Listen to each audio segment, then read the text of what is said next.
What is up, Fixler here for Thomann synthesizers, and recently I've been experimenting a lot with bassline sound design techniques, and I've been drawing a lot of inspiration from the UK, especially genres like dubstep, drum and bass, UK bass, you name it, because I think they have just the most interesting production techniques and arrangement techniques when it comes to basslines. And I think this track that I'm working on right now is actually a pretty good example to illustrate for you what I mean. Let me show you how I arrange these bass lines. First, let's listen to all of them together.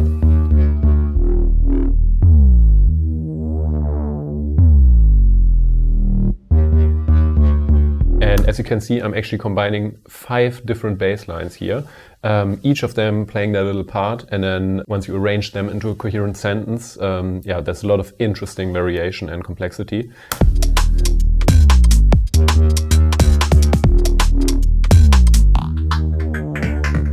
The first one is this low wobble kind of bass sound, which is basically just a sine wave with filter modulation and some modulation controlling the harmonics of the sound.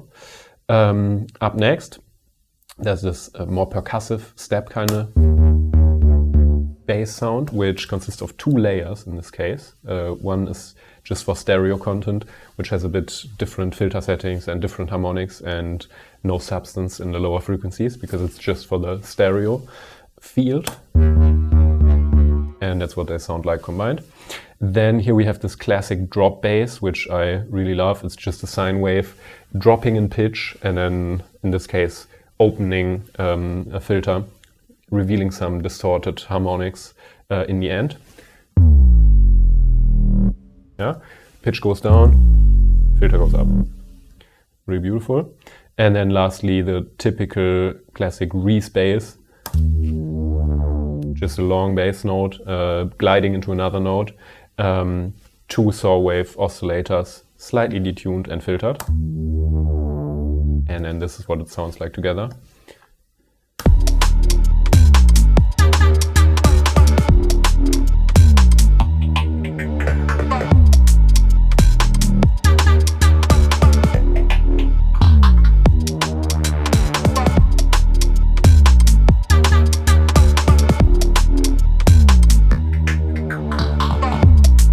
Yeah, really sick. Alright, and now let's go into a bit more detail and I'm going to show you the sound design process of each of these sounds.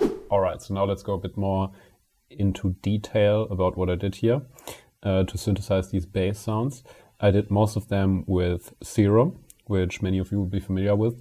In case you're not, especially for these more contemporary UK bass and dubstep sounds, Serum is pretty much the go-to VST.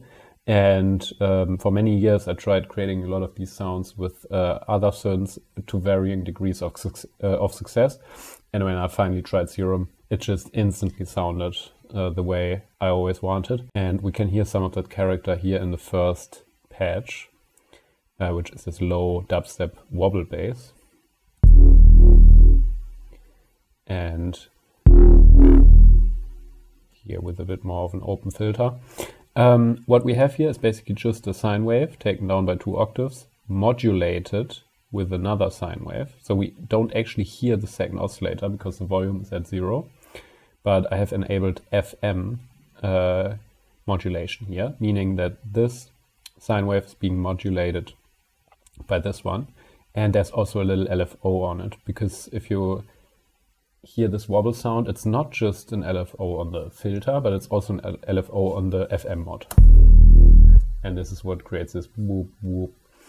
And when the filter is a bit more open, as you can see, I drew a little automation here. You can hear it even more pronounced. And were I to open up the filter a bit more, I think it would be almost too much of a dubstep cliche. But in this more subtle way, I think it's really beautiful. And there's a little bit of distortion here of the internal Serum effect section. And that's pretty much it for this sound. Then the next one, also with Serum. As you can see, it also has no effects in Ableton, except for some effects on the whole group, which I'm going to explain to you later. So this is all internal Serum sounds. And here the same thing. First oscillator is a sine wave, And the second oscillator is sine wave 2 octaves higher, which I use for frequency modulation in this case, but I also mixed in the actual signal in this case. And then I just applied a little envelope to the filter and the sound itself, of course. And in the effects section, I used some reverb and some distortion. And as you can see, this is a more plucky, more percussive kind of sound. And then I duplicated it for this next track. Removed all of the lower frequencies, added some plate reverb, and I think I just increased the overtones a bit by choosing a different waveform here and frequency modulating a bit more. And also adding some unison. And then together they sound like this, where the first track is for the substance of the sound and the second track is for the stereo enhancement. And then this one, also super important to know how to create these. And it's very simple. The drop bass, as you can see, just a sine wave and another sine wave 2 octaves higher. Oh, this one is actually not even in use at all at this moment. Yeah, it is actually. There's a little bit of FM mod going on, creating these overtones in the end. And here the second envelope is using this pitch matrix here. Envelope 2 is assigned to master tuning, meaning that the pitch of the sound is being controlled here. And I think you can best understand the sound if you look at the filter and this pitch envelope while it's playing.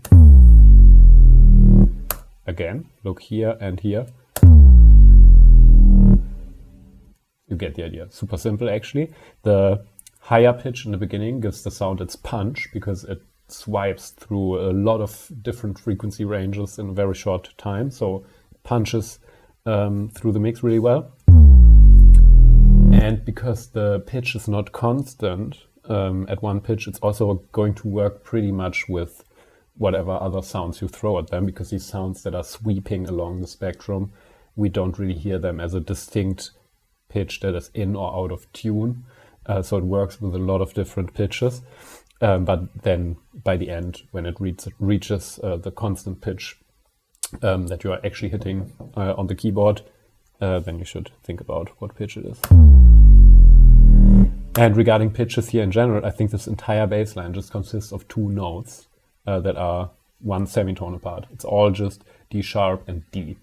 And all of the variation in this bass line actually comes from just the sound design and the arrangement and the envelopes. And why I choose 2 semitones that are next to each other is because I think it just has a really beautiful, aggressive kind of feeling because of the aggressive dissonance, in a sense, of the super short interval. And yeah, now knowing that, listen to the whole thing again.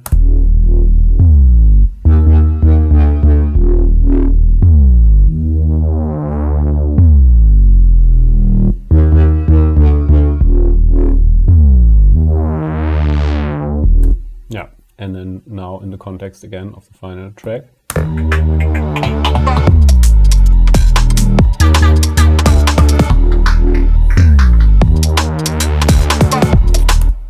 Now lastly here, the respace. This one actually I did with Ableton's internal analog synth, and it's just 2 saw waves, as you can see, and one is detuned slightly below the actual pitch and one is detuned a bit up. So they're developing this pulsing dynamic, and you can easily see the filter automation here.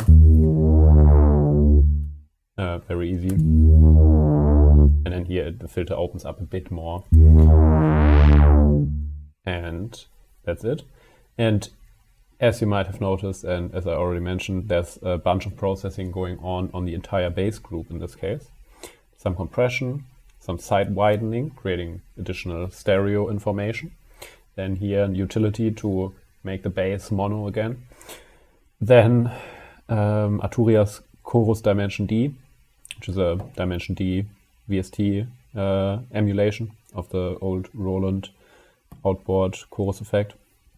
This also creates stereo information in a subtle way. My go-to VST here, RC20 for some crunch. Here a little bit of distortion. Also by Arturia, the Culture Vulture. Bunch more compression mixed in. And yeah, that's it.